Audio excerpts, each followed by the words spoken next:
একটি টিপস এগুলো অনেকে জানে না।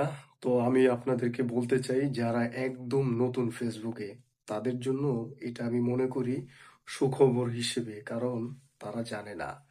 তো আপনার সামনে যখন একটি ভিডিও বা একটি ছবি আসবে, তার নিচে যখন আপনি কমেন্ট করবেন, তার পাশাপাশি চেষ্টা করবেন ৫ জনকে লাভ রিঅ্যাক্ট দেওয়ার চেষ্টা করবেন। যখন আপনি ৫ জনকে লাভ রিঅ্যাক্ট দিবেন, আরো ১০টা আইডি থেকে যখন এরকম লাভ রেক গুলো দিবেন, তখন তাদের নোটিফিকেশনে আপনার এই লাভ রেকটা যাবে। তো যাওয়ার পরে দেখবে যে আপনার আইডিতে যখন আসবে, যখন চিন্তা করবে যে আপনি ভালো একটা অ্যাক্টিভ ইউজার, তখন চিন্তা করবে যে আপনার সাথে বন্ধুত্ব তৈরি করা অনেক জরুরি। তাই লাভ রিঅ্যাক্ট দেওয়া এটা বন্ধ করবেন না।